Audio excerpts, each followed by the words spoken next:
નમસ્કાર, આપ જોઈ રહ્યા છો નેશન પ્લસ ન્યૂઝ. હું છું આપની સાથે હિરલ પંડ્યા.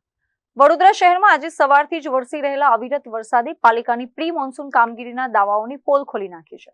શહેરના અકોટા વિસ્તારમાં આવેલા સંજયનગરમાં ડ્રેનેજ લાઇન ઉભરાતા ગંદુ અને દુર્ગંધયુક્ત પાણી લોકોના ઘરોમાં ઘૂસી ગયું છે.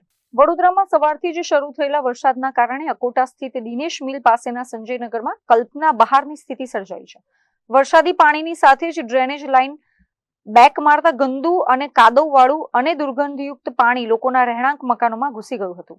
અચાનક ઘરોમાં પાણી ફરી વળતા અનાજ, કપડાં અને ઇલેક્ટ્રોનિક સામાન સહિતની ઘરવખરી પલળી જતા રહીશોને ભારે આર્થિક ફટકો પડ્યો છે. ગંદા પાણીના ભરાવાના કારણે વિસ્તારમાં આસમાની દુર્ગંધ ફેલાઈ રહી છે, જેનાથી ભયંકર રોગચાળો ફાટી નીકળવાની દહેશત ઊભી થઈ છે. પરિસ્થિતિ એટલી વિકટ બની છે કે છત હોવા છતાં અનેક પરિવારો, બાળકો અને વૃદ્ધો સામાન સાથે બાંધીને સગા સંબંધીઓ કે અન્ય સુરક્ષિત સ્થળોએ સ્થળાંતર કરવા મજબૂર બન્યા છે. વારંવારની રજૂઆતો છતાં પાલિકાના ડ્રેનેજ વિભાગ દ્વારા કોઈ નક્કર કામગીરી કરવામાં ન આવતી હોવાના આક્ષેપ સ્થાનિકો કરી રહ્યા છે. પાણી ઘૂસી ગયું છે, અનાજ પાણી અમારે બધું પલળી ગયું છે. અમને થોડી સહાયતા કરો, અનાજ પાણી લેવાની. ખાવા છો 4 છોકરા, હું ખાવાનું અમારે બધું પલળી ગયું, બધું સામાન વરસાદ પડે મેં કાઢ્યું બધું. અમે કે પહેલા અમારે પાણી નતું ભરાતું હતું. અમારે 20 ફૂટ પાણી વિશ્રામ મંત્રી જોડે ને તારે ફૂટ ભરાતું હતું. અત્યારે ગટર લાઈન નાખી દીધી અમને. એ ગટર લાઈન થી અમારે બધું નુકસાન થઈ ગયું ઘરના અંદર.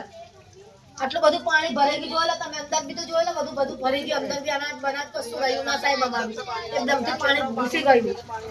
વરસાદી મોસમમાં તંત્રની આ ઘોર બેદરકારીના કારણે ગરીબ અને મધ્યમ વર્ગના પરિવારોએ ભારે હાલાકી ભોગવવાનો વારો આવે છે. અકોટાના સંજયનગરમાં ઘૂસેલા આ ગંદા પાણીનો નિકાલ કરવા અને અસરગ્રસ્તોને રાહત પહોંચાડવા પાલિકા તંત્ર ક્યારે એક્શનમાં આવે છે તે હવે જોવાનું રહ્યું.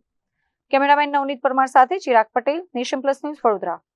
સમાચારોના સતત અપડેટ મેળવવા માટે અમારી નેશન પ્લસ ન્યૂઝની યુટ્યુબ ચેનલને સબસ્ક્રાઇબ કરો, બેલ આઇકન દબાવો અને જોડાયેલા રહો ફેસબુક, ઇન્સ્ટાગ્રામ અને ટ્વિટર પર.